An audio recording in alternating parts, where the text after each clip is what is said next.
Sinusitis అంటే ఏంటి? Sinusitis ఎవరిలో ఎక్కువగా వస్తుంది? సైనసైటిస్ ఉన్న వాళ్ళు తీసుకోవాల్సిన జాగ్రత్తలు ఏంటి? ఈ వీడియోలో చూద్దాం. మన నోస్ చుట్టూ 4 పెయిర్స్ ఆఫ్ సైనసెస్ అనేవి ఉంటాయండి. దాంట్లో first one frontal sinus, second one maxillary sinus, third one ఎథమాయిడ్ and fourth one sphenoid sinus. ఈ సైనసెస్ లో మ్యూకస్ అనేది బిల్డప్ అయ్యి ఇన్ఫ్లమేషన్ అనేది జరుగుతుందండి. దాన్ని సైనసైటిస్ అని అంటారు. ఈ సైనసైటిస్ కి మేజర్ రిస్క్ ఫ్యాక్టర్స్ చూసుకున్నట్లయితే రికరెంట్ కోల్డ్ అండ్ కఫ్ ఉన్న వాళ్ళకి, and allergic tendencies like allergic rhinitis and dust allergies ఉన్న వాళ్ళకి, ఇమ్యూనిటీ తక్కువ ఉన్న వాళ్ళకి, అండ్ డీవియేటెడ్ నాసల్ సెప్టమ్ అంటే కొంతమందికి నాసల్ సెప్టమ్ అనేది ఒక సైడ్కి డీవేట్ అయి ఉంటుందండి. వీటన్నిటి వల్ల సైనసైటిస్లో ఏం జరుగుతుందంటే సింపుల్ అండి. మన 4 పెయిర్స్ ఆఫ్ సైనసెస్ అనేవి నాసల్ క్యావిటీ అంటే ముక్కు కనెక్ట్ అయి ఉంటుందండి. ఆ కనెక్షన్ని ఆస్టియం అని అంటారు. ఎప్పుడైతే recurrent bacterial or viral infections వస్తాయో ఇన్ఫ్లమేషన్ వల్ల ఆస్టియం అనేది బ్లాక్ అయిపోతుంది.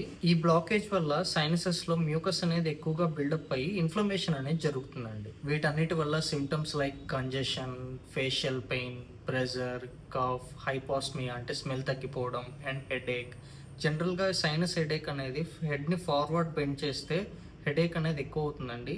ఎందుకంటే ఈ సైనసెస్లో బ్లాక్ అయిపోయిన మ్యూకస్ అనేది ఒక చోటకి పూల్ అవడం వల్ల హెడేక్ అనేది ఎక్కువ అవుతుంది. ఈ సైనసైటిస్ ఉన్న వాళ్ళు తీసుకోవాల్సిన జాగ్రత్తలు ఏంటంటే రికరెంట్ ఇన్ఫెక్షన్స్ రాకుండా చూసుకోవాలి.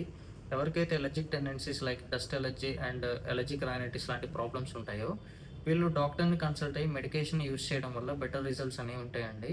దాంతోపాటు ఆవిరి పట్టడం, యాంటీ ఇన్ఫ్లమేటరీ డైట్ తీసుకుంటే మంచిది. అండ్ హోమియోపతిలో కూడా ఈ సైనసైటిస్ ప్రాబ్లంకి మంచి మెడికేషన్ అనేది అవైలబిలిటీగా ఉందండి. ఇలాంటి మరింత ఇన్ఫర్మేటివ్ కంటెంట్ కోసం అకౌంట్ని ఫాలో చేయండి. Thank you.